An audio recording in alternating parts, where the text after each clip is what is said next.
Good morning. Myself is Manoj Modi. Once again, welcome you in my English Academy channel. आज के इस video में हम this, these, that और those को समझेंगे. दिस का हिंदी मीनिंग होता है यह, दीज का हिंदी मीनिंग होता है ये, दैट का हिंदी मीनिंग होता है वह और दोज का हिंदी मीनिंग होता है वो. ये दिस और दीज का यूज़ हम सेंटेंस में जब करते हैं जब कोई ऑब्जेक्ट हमारे पास में होता है, यानी कि नियर होता है. चाहे कोई व्यक्ति हो, चाहे वो वस्तु हो और चाहे वो कोई स्थान हो. यदि कोई भी ऑब्जेक्ट जो हमारे पास में होगा उसके लिए हम दिस और दीज का यूज़ करेंगे.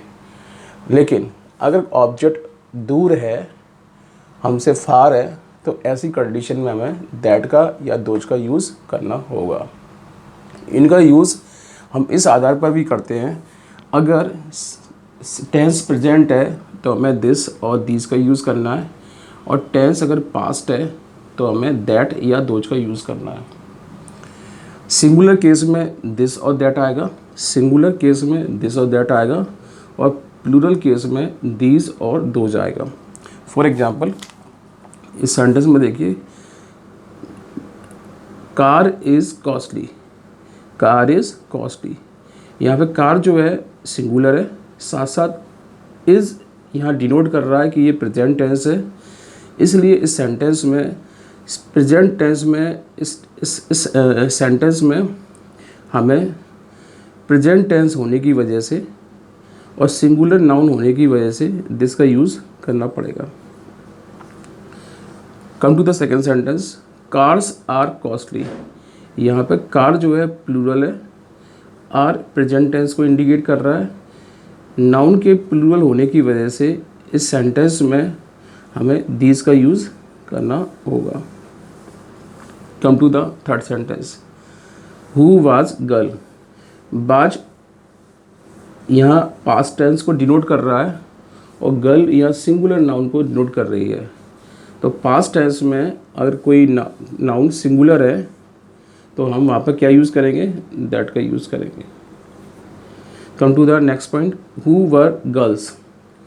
यहाँ वर जो है पास्ट टेंस को इंडिकेट कर रहा है, गर्ल्स जो है प्लूरल है, इसलिए इस सेंटेंस में हम दोज का यूज़ करेंगे. Right. Come to the third point, this, these, that, those, ये प्रोनाउन व एडजेक्टिव दोनों की तरह काम करते हैं. अगर किसी सेंटेंस में इन शब्दों के तुरंत बाद, अगर किसी सेंटेंस में इन शब्दों के तुरंत बाद नाउन दिया हुआ हो, जैसा कि इस सेंटेंस में दिया है, जैसा कि इस सेंटेंस में दिया है, तो ऐसी कंडीशन में ये एडजेक्टिव कहलाएगा.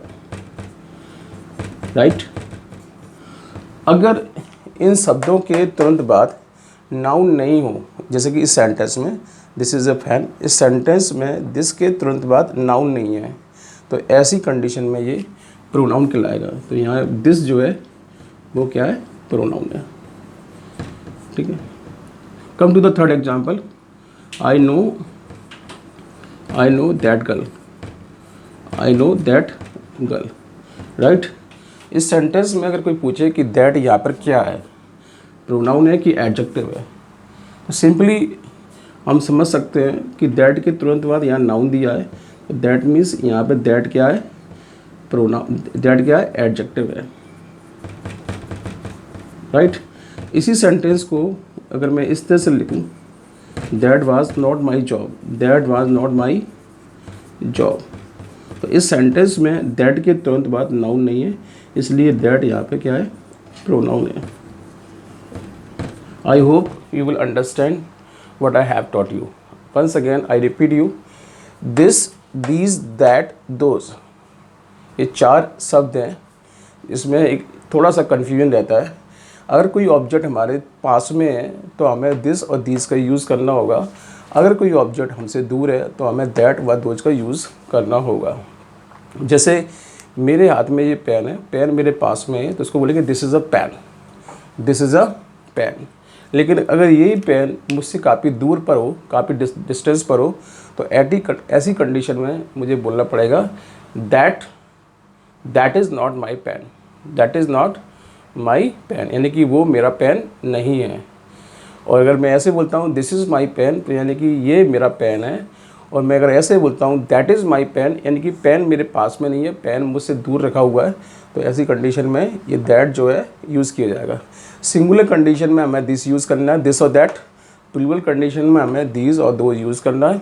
इसके अलावा दिस और दीज प्रेजेंट टेंस में जनरली यूज़ किए जाते हैं, जबकि दैट व दोज पास्ट टेंस में यूज़ किए जाते हैं। दिस और दैट सिंगुलर केस में आते हैं, दीज और दोज प्लूरल केस में आते हैं।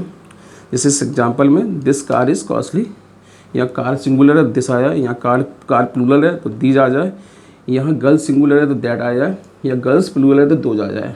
चूँकि ये टेंस पास थे इसलिए दैट और दोज लगाया है, और चूँकि ये टेंस प्रेजेंट थे इसलिए हमने दिस और दीज लगाया है। I hope you will understand what is how we use this, that, these or those. Thanks.